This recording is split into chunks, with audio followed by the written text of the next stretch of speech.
Right. ఇక ఈరోజు వచ్చినటువంటి ప్రధాన పత్రికల్లోని కథనాలు చూద్దాం. ప్రధానంగా ఫస్ట్ నమస్తే తెలంగాణలో చూద్దాం. ఏదైతే ఫస్ట్ ఇక్కడ ఐటమ్ చూడొచ్చు. తెలంగాణ అస్తిత్వానికి ప్రత్యేక బతుకమ్మ, ఈ పండగ వెలుగులు నింపే వేడుక కావాలి అంటూ రాష్ట్ర ప్రజలకు కేసీఆర్ బతుకమ్మ పండుగ శుభాకాంక్షలు తెలిపారు.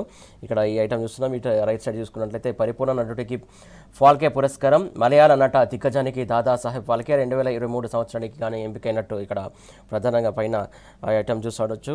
ఇక మిగతా ఐటమ్స్ గమనించినట్లయితే యువతను విస్మరిస్తే ఉద్యమాలే రావచ్చు అని చెప్పేసి ఇక్కడ ఐటమ్ మనం చూస్తున్నాం. జంజీ శక్తిని తక్కువ అంచనా వేయొద్దని చెప్పేసి ఏదైతే కేటీఆర్ ఈ కార్యక్రమంలో పాల్గొన్నారో ఆ సందర్భంగా ఆయన చేసినటువంటి వ్యాఖ్యలు ఇవి. నేపాల్, శ్రీలంక తరహాలో భారతదేశంలో కూడా ఉద్యమాలు రావచ్చని చెప్పలేము. అభివృద్ధి ఆవిష్కరణను గాలికి వదిలేసినటువంటి మోడీ పాక్తో కాదు పశ్చిమ దేశాలతో పోటీ పడాలి, చైనా, జపాన్ దేశాలను చూసి నేర్చుకోవాలంటూ ఆయన హితవు పలికారు. దానికి సంబంధించినటువంటి ఇక్కడ సబ్ టైటిల్స్ మనం చూస్తూ ఉన్నాం. రాష్ట్రంలో రీకాల్, రీగ్రేట్, రీవోల్ట్ నడుస్తున్నది. ముంబైలో ఎన్డీటీవీ యువ సదస్సులో కేటీఆర్ ఈ వ్యాఖ్యలు చేశారంటే ఇక్కడ చూడొచ్చు ఫోటో ఐటమ్. ఇక్కడ ప్రధానంగా యువత ఆకాంక్షలను ప్రభుత్వాలు పట్టించుకోవాలని, విస్మరిస్తే ప్రభుత్వాలకు వ్యతిరేకంగా ఉద్యమాలు వచ్చే ప్రమాదం పొంచి ఉందని బీఆర్ఎస్ వర్కింగ్ ప్రెసిడెంట్, మాజీ మంత్రి కల్వకుంట్ల తారక రామారావు హెచ్చరించారు. నేపాల్, శ్రీలంక తరహాలో భారతదేశంలో కూడా ఉద్యమాలు రావని చెప్పలేమని పేర్కొన్నారు. దేశ యువత ఆకాంక్షలు ఆకాశాన్ని తాకుతుంటే పాలకుల ఆలోచనలు మాత్రం పాకిస్తాన్, బంగ్లాదేశ్ చుట్టూను తిరుగుతున్నాయని విమర్శించారు. ప్రజల మౌలిక భావోద్వేగాలను రెచ్చగొడుతూ మందిర్, మసీద్, ఎవరు ఏం తింటున్నారు, ఎవరేం కట్టుకుంటున్నారన్న అంశాలపై ప్రజల దృష్టిని మళ్లించడంలో ప్రధాని మోడీ విజయం సాధించారని ఈ సందర్భంగా ఆయన ఎద్దేవా చేశారు. దేశ భవిష్యత్తుకు కీలకమైనటువంటి అభివృద్ధి ఆవిష్కరణను మోడీ గాలికి వదిలేశారని చెప్పేసి ఆయన తీవ్రమైన పదజాలంతో ఆగ్రహం వ్యక్తం చేసినట్టు ఇక్కడ మనం ఐటమ్ చూడొచ్చు. ఇక దీనికి సంబంధించినటువంటి కంటిన్యూట్ ఐటమ్ పరిశీలించినట్లయితే 8వ పేజీలో ఉంది.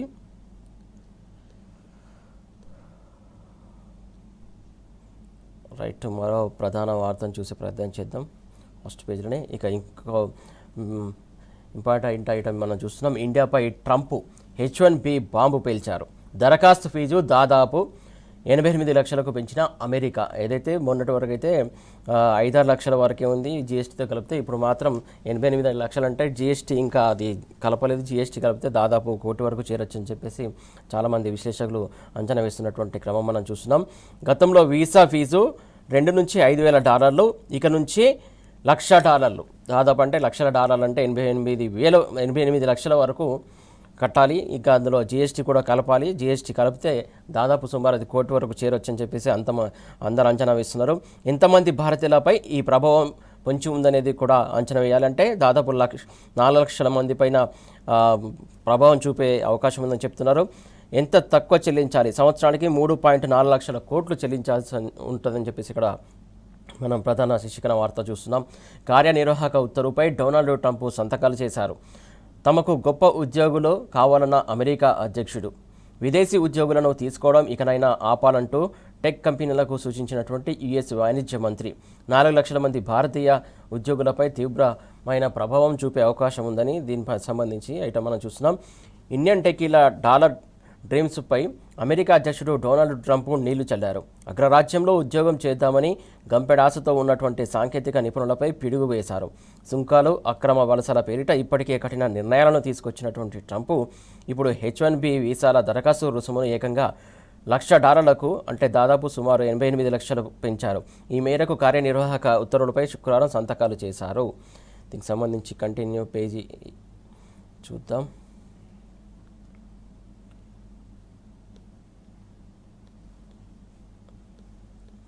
ఏదైతే తాజా నిర్ణయం ఆదివారం అర్ధరాత్రి 12:01 భారత కాలమానం ప్రకారం ఆదివారం ఉదయం 9:30 అమల్లోకి ఈ నిర్ణయం వస్తుందని చెప్పేసి ఇక్కడ మనం ఐటమ్ చూడొచ్చు. తాను తీసుకున్నటువంటి నిర్ణయానికి సాంకేతిక రంగం మద్దతు ఇస్తుందని ట్రంప్ ఆశాభావం వ్యక్తం చేశారు. అత్యంత నైపుణ్యం కలిగినటువంటి వ్యక్తులే తమ దేశానికి రావాలని, గొప్ప ఉద్యోగులనే తాము కోరుకుంటున్నామని తెలిపారు. అంటే ఇది ఎట్లా ఉందంటే ఇప్పటివరకు అసలు ఉన్నటువంటి వాళ్ళకు నాలెడ్జ్ లేదా అనే కించపరిచే ధోరణి లెక్క ఉంది. ఇప్పటికీ ఆల్రెడీ ఎంతోమంది నిరూపించుకున్నారు. భారతీయులు దాదాపు 72% భారతీయులే ఉంటారు అక్కడ ఉద్యోగం చేసేవాళ్ళు.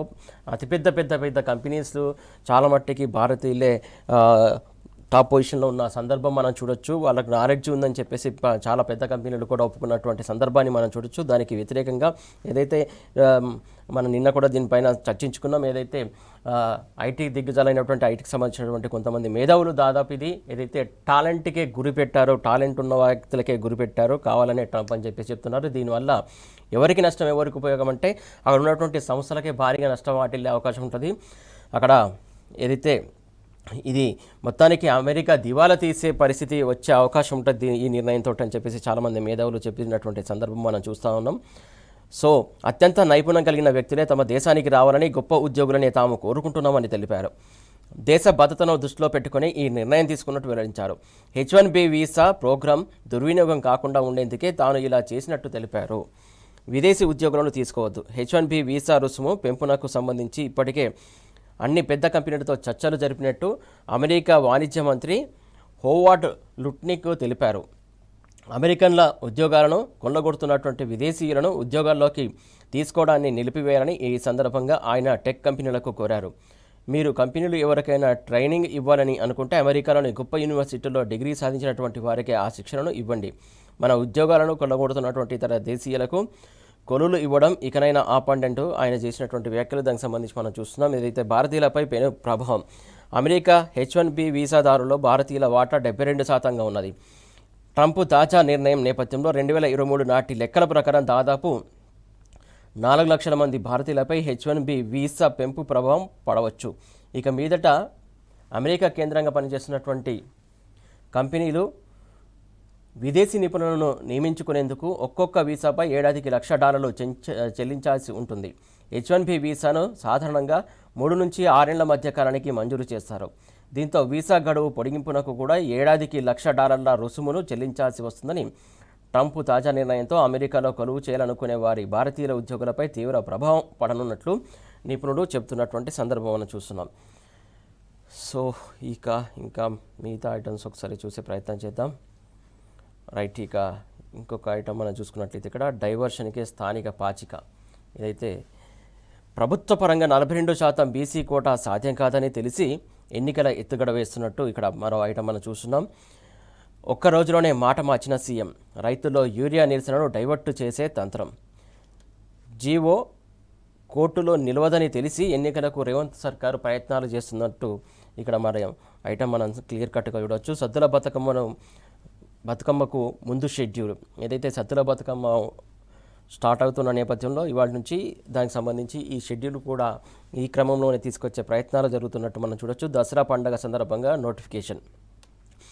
ఇంటెలిజెన్స్ చీఫ్తో సీఎం మంతనాలు. సర్కారుపై వ్యతిరేకత బతుకమ్మ పాటల్లో మరింత వ్యక్తమవుతుందని సమాచారం. దాన్ని కప్పిపుచ్చుకునేందుకే తెరపైకి ఎలక్షన్ డ్రామా.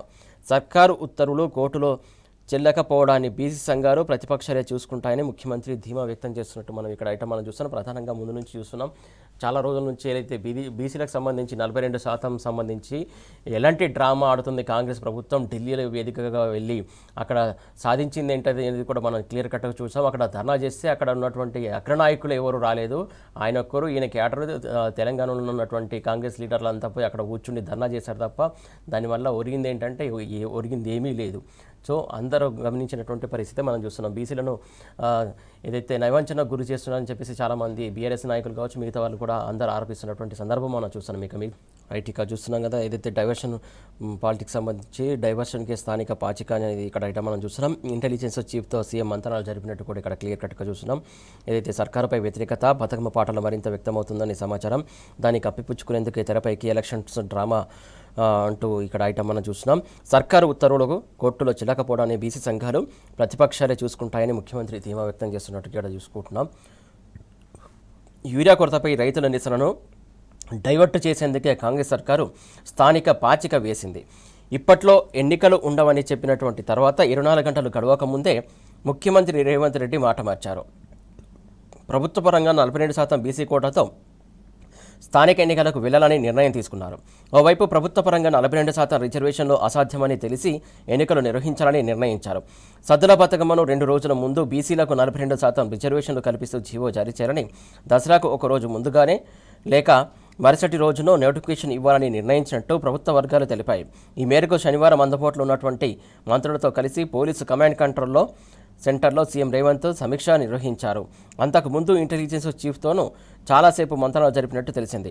యూరియా కొరతపై రైతుల్లో నెలకొన్నటువంటి తీవ్ర వ్యతిరేకతను డైవర్ట్ చేసేందుకే సీఎం మరోసారి బీసీ అస్త్రాన్ని ప్రయోగించారని రాజకీయ విశ్లేషకులు పేర్కొంటున్నారు. సో ఇది పరిస్థితి. సో ఇక్కడ ఇంకొక ఐటమ్ కింద చూడొచ్చు, మోడీ వైఫల్యం. ఏదైతే తొలుత ట్రంప్తో చెట్టాపట్టాలు ఎన్నికల్లో ప్రచారం చేశారో అలాంటి పనులు తగవంటూ అప్పుడే విపక్షాలు కేసీఆర్ కూడా హెచ్చరించారు. అయినప్పటికీ కూడా తొలుత ట్రంప్తో చెట్టాపట్టాలు వేసినటువంటి సందర్భం సంబంధించి ఇక్కడ ఐటమ్ మనం చూస్తున్నాం. రాజకీయవేత్తలు నిపుణుల సలహాలను పక్కన పెట్టినటువంటి మోడీ ఆ ఎన్నికల్లో ట్రంప్ ఓటమి, అమెరికా అధ్యక్షుడైనటువంటి బైడెన్ ట్రంప్ను కాదని బైడెన్తో సాన్నిహిత్యం పెంచుకున్న మోడీ విదేశాలపై ఆధారపడుతూ మేక్ ఇన్ ఇండియాకు తూట్లు పొడిచారు. ఓటు బ్యాంకు పాలిటిక్స్ కోసం దక్షిణాది రాష్ట్రాలకు కూడా అన్యాయం చేశారంటే ఇక్కడ ఐటమ్ మనం చూస్తున్నాం. అమెరికాలో మళ్ళీ ట్రంప్ అధికారం, భారత్పై ఆంక్షల మోత. తాజాగా H1B వీసా రుసుమును పెంచుతూ నిర్ణయం తీసుకున్నారు. భారత్పై పెను ప్రభావం పడనున్నది. ఈ నేపథ్యంలో ఎక్కువ నష్టం తెలంగాణ వారికే జరగనున్నదని చెప్పేసి ఇక్కడ ప్రధానంగా ఐటమ్ చూడొచ్చు. దీని కంటిన్యూషన్ 8th పేజీలో కూడా చూడొచ్చు.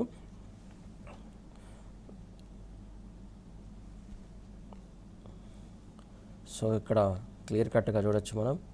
ఏదైతే మోడీ వైరన్ ట్రంప్ గరం, వీసా పిరం అంటే వీసా అధికంగా రుసుము పెంచడంపై చాలా భారం మోయాల్సి వస్తుందని చెప్పేసి అమెరికా దౌత్య విధానంలో మోడీ సర్కారు ఫెయిల్ అయిందంటూ ఇక్కడ ఐటమ్ మనం చూడొచ్చు. తొలుత ట్రంప్తో చట్టాపట్టాలు ఎన్నికల్లో ప్రచారం, అలాంటి పనులు తగవంటూ అప్పుడే కేసీఆర్ హెచ్చరించినట్టు ఇక్కడ ఐటమ్ మనం చూస్తున్నాం. రాజకీయవేత్తలు నిపుణుల సలహాలను పక్కన పెట్టినటువంటి మోడీ, అలాగే ఆ ఎన్నికల్లో ట్రంప్ ఓటమి, అమెరికా అధ్యక్షుడైనటువంటి బైడెన్ ఏదైతే ట్రంప్ను కాదని బైడెన్తో సాన్నిహిత్యం పెంచుకున్నటువంటి మోడీ విదేశాలపై ఆధారపడుతూ మేక్ ఇన్ ఇండియాకు తూట్లు పొడిచారంటూ ఇక్కడ ఐటమ్ మనం చూస్తున్నాం. ఓటు బ్యాంకు పాలిటిక్స్ కోసం దక్షిణాది రాష్ట్రాలకు అన్యాయం చేశారంటూ కూడా ఇక్కడ ప్రధాన శీర్షిక వార్తలు మనం చూస్తూ ఉన్నాం. ITIR డిఫెన్స్ కారిడార్ విషయంలో కూడా తెలంగాణకు ద్రోహం చేశారంటూ కూడా ఇక్కడ ఐటమ్ మనం చూస్తున్నాం. అమెరికాలో మళ్ళీ అధికారంలోకి ట్రంప్, భారత్పై ఆంక్షల మోత. ఏదైతే అమెరికాలో మళ్ళీ అధికారంలోకి ట్రంప్ వచ్చిన తర్వాత భారత్కు సంబంధించి భారత్ పైన ఆంక్షల మోత మోగిస్తున్నారు అని చెప్పేసి ఇక్కడ మనం ప్రధానంగా ఈ శీర్షికన వార్తను చూడొచ్చు. తాజాగా H1B వీసా రుసుమును పెంచుతూ నిర్ణయం తీసుకున్నారు. సో చాలా పెద్ద నిర్ణయం, సాహసోపేత నిర్ణయం అని చెప్పుకోవచ్చు. దీనివల్ల భారత్కి అధికంగా నష్టం వాటిల్లే అవకాశం ఉందని చెప్పేసి కూడా ఇక్కడ ఐటమ్ మనం చూడొచ్చు. భారత ఉద్యోగులపై పెను ప్రభావం చూపనుంది. ఈ నిర్ణయంతో ఎక్కువ నష్టం తెలంగాణ వారికే జరగనున్నట్టు ఇక్కడ ఐటమ్ మనం చూస్తున్నాం. విదేశాల్లో స్వదేశంలో ఉద్యోగాలు లేక ఇండియన్స్ ఇబ్బంది పడుతున్నారు. మోడీ విధానాల్లో వైఫల్యమేనంటూ నెటిజన్లు పోస్టులు కమెంట్లు చేస్తున్నారంటూ కూడా ఇక్కడ ఐటమ్ మనం చూడొచ్చు. ప్రధానంగా ఏదైతే దీనివల్ల ఎవరికి నష్టం ఏంటనేది కూడా క్లియర్గా డీటెయిల్గా ఒకసారి చూసే ప్రయత్నం మనం చేద్దాం. అగ్రరాజ్యం ఏటా జారీ చేసే H1B వీసాల్లో 72% వాటా భారతీయులదే. ఇందులో జారీ అయ్యే ప్రతి 3 వీసాల్లో ఒక వీసా తెలుగు రాష్ట్రాలకు చెందిన టెక్ నిపుణులకే లభిస్తున్నదని గణాంకాలు చెబుతున్నాయి. ట్రంప్ తాజా వీసా నిర్ణయంతో భారతీయులను అక్కడి కంపెనీలు రిక్రూట్ చేసుకోవడం తగ్గిస్తాయని నిపుణులు అంటున్నారు. దీంతో ఆఫ్షోర్ ప్రాజెక్టులకు గండిపడొచ్చని కూడా చెబుతున్నారు. సో ఇది పరిస్థితి. వారి నిర్ణయం వల్ల ఏం జరగనుందనేది కూడా క్లియర్ కట్గా అర్థమవుతుంది. ప్రపంచంలో ఏ అధినేత చేయని విధంగా మోడీ ప్రవర్తించారు. తన తెలివి తక్కువతనంతో అమెరికా ఎన్నికల్లో తలదూర్చారు. అబ్కీ బార్ ట్రంప్ సర్కార్ అంటూ ట్రంప్నకు మద్దతిస్తూ ప్రచారాన్ని ఊదరగొట్టారు. చివరకు ఏమైంది? 2019 ఎన్నికల్లో ట్రంప్ ఓడిపోయారు. అవేమైనా అహ్మదాబాద్ కార్పొరేషన్ ఎన్నికలు అనుకున్నారో ఏమో తెలియదు, కానీ మోడీ చేసినటువంటి పనికి ఇప్పుడు భారత్ ఎట్టుపోవాలి. మోడీ చేష్టలతో అంతర్జాతీయ స్థాయిలో భారత ప్రతిష్ట దిగజారింది. దీనికి దేశ ప్రజలకు మోడీ క్షమాపణలు చెప్పాలని చెప్పేసి అంటూ ఏదైతే 2022 నాడు అప్పటి తెలంగాణ సీఎం కేసీఆర్ చెప్పినటువంటి మాటలు ఇది. హైదరాబాద్ గడ్డ సాక్షిగా చేసినటువంటి వ్యాఖ్యలు అవి అని చెప్పేసి 02/07/2022 నాడు చేసినట్టు క్లియర్ కట్ ఇక్కడ ఐటమ్ మనం చూస్తున్నాం. విదేశీ దౌత్యం విషయంలో ఆచితూచి ఎలా వ్యవహరించాలో, అందున అమెరికా వంటి అగ్రరాజ్యంతో ఎలా మసులుకోవాలో మాజీ సీఎం కేసీఆర్ అప్పుడే విడమరిచి చెప్పారు. విదేశీ దౌత్య విధానంలో ప్రధానమంత్రి మోడీ చేస్తున్నటువంటి పొరపాట్లను పూసగుచ్చినట్టు ఎత్తి చూపారు. అయినప్పటికీ ప్రధాని మారలేదు. ఫలితం ఇప్పుడు మనమందరం కళ్ళతో చూస్తూనే ఉన్నాము. హౌడీ మోదీ, నమస్తే ట్రంప్ అంటూ 2019కి ముందు ట్రంప్తో చట్టాపట్టాలు వేసుకొని తిరిగినటువంటి ప్రధానమంత్రి మోడీ కాలికి బలపం కట్టుకొని తిరిగి మరీ ట్రంప్నకు మద్దతుగా ప్రచారం చేశారు. అయితే అప్పటి అధ్యక్ష ఎన్నికల్లో ట్రంప్ ఓటమి పాలై బైడెన్ గద్దెనెక్కారు. దీంతో ట్రంప్ను పక్కన పెట్టినటువంటి మోడీ బైడెన్కు దగ్గరయ్యారు. 2024 అధ్యక్ష ఎన్నికల్లో అనూహ్యంగా ట్రంప్ గెలిచి మళ్లీ పదవి చేపట్టారు. మోడీ ద్వంద్వ వ్యవహార శైలిపై గుర్రుగా ఉన్నటువంటి ట్రంప్ అధ్యక్షుడిగా పగ్గాలు చేపట్టిన తర్వాత అక్రమ వలసలు, సుంకాల పేరిట భారత్పై ఆంక్షల కొరడా జరిపించారు. అయితే దౌత్యంతో ఈ సమస్యను పరిష్కరించాల్సినటువంటి కేంద్రంలోని ఎన్డీఏ ప్రభుత్వం అలా చేయలేదు. అమెరికాకు వైరీ పక్షాలుగా ఉన్నటువంటి రష్యా, చైనాతో సాన్నిహిత్యాన్ని పెంచుకొని అగ్రరాజ్యాన్ని మరింత రెచ్చగొట్టింది. దీంతో అప్పటికే ఇండియా యుఎస్ మధ్య సున్నితంగా ఉన్నటువంటి రాజకీయ, ఆర్థిక, రక్షణపరమైనటువంటి దౌత్య సంబంధాలు మరింత దిగజారాయి. ఈ క్రమంలోనే భారత ఉద్యోగులే లక్ష్యంగా H-1B వీసా రుసుమును $1,00,000 పెంచుతూ ట్రంప్ పిడుగు వేశారు. అమెరికా తాజా నిర్ణయంతో భారతీయులు, అందున తెలుగు రాష్ట్రాల్లోని వారిపైనే ఎక్కువ ప్రభావం పడనున్నది. సో క్లియర్ కట్గా దీని ఉద్దేశం అర్థమవుతుంది. అమెరికాతో విదేశీ దౌత్యంలోనే కాదు, స్వదేశీ పరిశ్రమలు కుంటుపడటానికి కూడా మోడీనే ప్రధాన కారణంగా నిలిచారు. దాదాపు 12 ఏండ్ల కిందట ప్రధానిగా పగ్గాలు చేపట్టినటువంటి మోడీకి ట్రంప్ సుంకాలతో హఠాత్తుగా స్వదేశీ నినాదం గుర్తుకొచ్చింది. నిజానికి మేక్ ఇన్ ఇండియా, ఆత్మ నిర్భర్ భారత్ పథకాలకు తూట్లు పొడిచింది కూడా మోడీ ప్రభుత్వమే. సో అందుకే మోడీ ప్రభుత్వ హయాంలో 7 లక్షల కంపెనీలు మూతపడ్డాయి. 7 లక్షల కంపెనీలు మూతపడ్డాయంటే మామూలు విషయం కాదు అది. మోడీ ఓటు బ్యాంకు రాజకీయాలు కూడా స్వదేశీ పరిశ్రమలను పక్కన పెట్టి ఇక్కడ యువతకు ఉపాధి అవకాశాలు రాకుండా చేశాయి. కేంద్రంలోని బీజేపీ ప్రభుత్వం కక్షపూరిత నిర్ణయాలతో అన్ని రకాల మౌలిక వసతులు కలిగినటువంటి తెలంగాణకు ఐటీఐఆర్ దూరమైంది. ఇక్కడ క్లియర్ కట్గా చూడొచ్చు. ఏదైతే తెలంగాణకు రావాల్సినటువంటి ఐటీఐఆర్ మోడీ వల్ల దూరమైంది అనేది క్లియర్ కట్గా ఇక్కడ అర్థమవుతుంది. హైదరాబాద్ బెంగళూరు మార్గంలో రక్షణ కారిడారు ప్రతిపాదనకు మోకాలడ్డినటువంటి మోడీ ప్రభుత్వం బీజేపీ పాలిత యూపీలోని బుందేల్ఖండ్కు దాన్ని తరలించారు. ఎకోసిస్టమ్ సరిగ్గా లేని అక్కడ కారిడార్ను ఏర్పాటు చేయడంపై పారిశ్రామిక నిపుణులు విస్మయం వ్యక్తం చేశారు. ఇక బీజేపీ పాలిత రాష్ట్రాలపై మోడీ చూపినటువంటి పక్షపాతంతో శాంసంగ్ వంటి కంపెనీలు ఇండియాలో సెంటర్లను తెరవడానికే వెనుక ముందు ఆలోచించాయి. చైనా, దక్షిణ కొరియా, ఫిలిప్పీన్స్ దేశాల్లాగా సాంకేతికతతో స్వావలంబన సాధించడంలో వెనుకబడ్డాయి. అగ్రరాజ్యంపైనే పూర్తిగా ఆధారపడే విధానాలను అవలంబించారు. అలా మొత్తంగా మోడీ ప్రభుత్వ విధానాలతో అటు విదేశాలను ఇటు స్వదేశంలోనూ భారతీయులకు ఉద్యోగాలు మృగ్యమయ్యే దుస్థితి దాపురించింది ఈ నిర్ణయాల వల్ల అనే క్లియర్ కట్గా ఇట మనం చూస్తూ ఉన్నాం. ఇక్కడ టెక్నాలజీ అక్కడ, టాలెంట్ ఇక్కడ, ఇది చాలా ఇంపార్టెంట్ అని చూసుకోవచ్చు మనం. నైపుణ్యం గల విదేశీ నిపుణులను నియమించుకోవడం కోసం తీసుకొచ్చినటువంటి నాన్ ఇమిగ్రెంట్ వీసానే H-1B. ఈ రకం వీసాదారులో ఇండియన్ ఉద్యోగులైతే 72% వాటాగా ఉన్నది. అంటే నైపుణ్యం కలిగినటువంటి ఇండియన్స్ను టెక్నాలజీ హబ్బులుగా పిలిచే అమెరికన్ కంపెనీలు నియమించుకోవడానికి ఈ వీసాలు సహాయపడేవి. ట్రంప్ తాజా నిర్ణయంతో ఈ టెక్నాలజీ టాలెంట్ లింకు తెగిపోయే ప్రమాదం ఏర్పడిందని నెటిజన్లు కమెంట్లు పెడుతున్నారు. లోతులను అర్థం చేసుకోవాలి. ఏదైతే H-1B visa non immigrant visa అంటే పరిమిత కాలం పాటు అమెరికాలోని పనిచేసినటువంటి తర్వాత ఆ దేశాన్ని విడిచిపెట్టాల్సిందే. అయితే ఈ విషయాన్ని లోతుగా అర్థం చేసుకోవాలంటూ ప్రభుత్వాలు ఇటు పౌరులు వెనుకబడడంతోనే ఇబ్బందులు ఎదురవుతున్నాయని విశ్లేషకులు అంటున్నటువంటి పరిస్థితి మనం చూస్తున్నాం. మొత్తం ఓవరాల్గా చూసుకున్నట్లయితే చూస్తున్నాం కదా, మొత్తానికి ఏదైతే ట్రంప్ తీసుకున్నటువంటి నిర్ణయం వల్ల ఇటు భారత్ పైన, ప్రధానంగా తెలంగాణ పైన అధిక ప్రభావం చూపే అవకాశం ఉందని చెప్పేసి విశ్లేషకులు అంచనా ఇస్తున్నటువంటి పరిస్థితి కనబడుతుంది ఇక్కడ. ఇక మరో వార్త చూద్దాం. ఇక్కడ దసరా దగా 270 కోట్లు ఏదైతే కాంగ్రెస్ ప్రభుత్వం ఇదో కొత్త పేద మధ్య తరగతిపై కాంగ్రెస్ సర్కారు రోడ్డు భద్రత సెస్ వసూలు చేయడానికి ఏదో పథక రచన చేసింది. దీనికి సంబంధించి మనం ఐటమ్ చూస్తున్నాం. జిఎస్టీ తగ్గింపు ఆనందం ఆవిరైంది. ఏదైతే జిఎస్టీ తగ్గిందని చెప్పేసి అందరూ చాలామంది ఆనందపడ్డారు. కాకపోతే మరి ఇంకో రూపంలో ఇక్కడ సెస్ రూపంలో, రోడ్డు భద్రత సెస్ రూపంలో వడ్డించడానికి కాంగ్రెస్ ప్రభుత్వం సిద్ధమైనట్టు ఇక్కడ ఐటమ్ మనం చూస్తున్నాం క్లియర్ కట్గా. వాహనాల కొనుగోలుపై మరో ట్యాక్స్, ఏటా 270 కోట్ల లూటీకి ప్రభుత్వం స్కెచ్ చేసింది. ఒక్క వాహనంపై 2 నుంచి 10,000 వసూలు చేసేందుకు కుట్ర పన్నిందని చెప్పేసి ఇక్కడ మనం ఐటమ్ చూస్తున్నాం. ఈ బిల్లుకు రహస్యంగా క్యాబినెట్ ఆమోదం తెలిపిందంట. అసెంబ్లీ ఆమోదిస్తే అడ్డగోలు దందా షురింక. దసరా వస్తుందంటే ప్రజలంతా కొత్త కొత్త ఆఫర్ల కోసం ఎదురు చూస్తుంటారు. ఈ సీజన్లో స్పెషల్ ధమాకా పేరిట ధరలు తగ్గుతాయన్న ఆశతో వాహనాల కొనుగోలుకు ఆసక్తి చూపుతారు. ఈ క్రమంలో దసరాకు శుభవార్తలు చెప్పాల్సినటువంటి రాష్ట్ర ప్రభుత్వం సామాన్యులను పండగ పూట దగా చేసే దురాలోచనతో ముందుకొచ్చింది. కొత్త వాహనాల కొనుగోళ్లపై జీఎస్టీ తగ్గిందనే ఆనందాన్ని అది అమల్లోకి రాకముందే ఆవిరి చేసింది. కొత్తగా వాహనాలు కొనుగోలు చేసే వారికి కేంద్రం కొంత రిలీఫ్ ఇచ్చినా తెలంగాణలోని కాంగ్రెస్ సర్కారు మాత్రం ఆ అవకాశం ప్రజలకు లేకుండా చేసింది. డబ్బుల కోసం పట్టి పీడించేందుకు అత్యంత రహస్యంగా ప్రణాళికలు సిద్ధం చేసింది. తెలంగాణలో ఇక నుంచి కొత్త వాహనాలు కొనుగోలు చేయాలంటే కాంగ్రెస్ ప్రభుత్వం తెచ్చినటువంటి సెస్సును తప్పనిసరిగా చెల్లించాల్సిందే. రోడ్డు భద్రత సెస్సు పేరిట రాష్ట్రంలోని పేద మధ్యతరగతి ప్రజలను జలగల్లా పట్టి పీడించేందుకు సర్కారు సిద్ధమైంది. వారిపై ఆర్థిక యుద్ధం ప్రకటించింది. ఇప్పటికే లైవ్ ట్యాక్స్, ఇన్సూరెన్స్ ప్రీమియం పాలసీలతో సామాన్యులు సతమతమవుతుండగా ఫ్యాన్సీ నెంబర్ల ధరలను అమాంతం పెంచింది. కేంద్రం తెచ్చినటువంటి high security registration plate HSRP తెలంగాణలో అమలు చేయిస్తూ బలవంతంగా కోట్ల రూపాయలు దండుకుంటున్నది. సో ఈ క్రమంలో రోడ్డు భద్రతా సెస్సుతో ఏటా 270 కోట్లు కొల్లగొట్టేందుకు సిద్ధమైంది.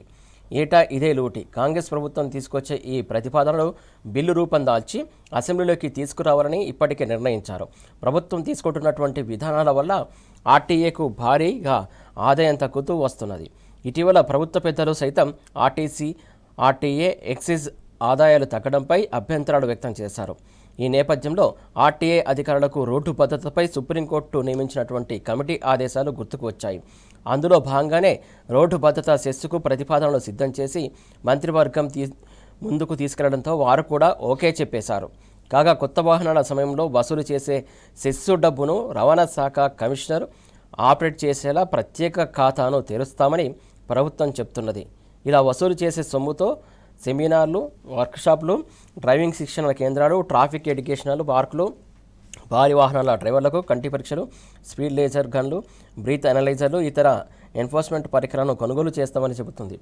సో ఒక దగ్గర నుంచి దోచిపెట్టి ఇంకో దగ్గర దాచిపెట్టడం అంటే ఇదేనేమో. ఒక దగ్గర నుంచి దోచిపెట్టి వేరే అంశాలను ఏర్పాటు చేస్తామని చెప్పేసి ఇక్కడ మనం క్లియర్ కట్గా ఈ ఐటమ్ మనం చూడొచ్చు. మొత్తానికి చూస్తున్నాం కదా, మొత్తానికి దసరా పండగకి ఏదైతే వాహనాలకు సంబంధించి ఏదైతే ఏదో రూపంలో రోడ్డు భద్రత సెస్ రూపంలో మొత్తానికి వాహనాలదారులకు ఇలా వసూలు చేసే కార్యక్రమాన్ని కాంగ్రెస్ ప్రభుత్వం తీసుకొచ్చింది కొత్త నియమాన్ని మొత్తానికి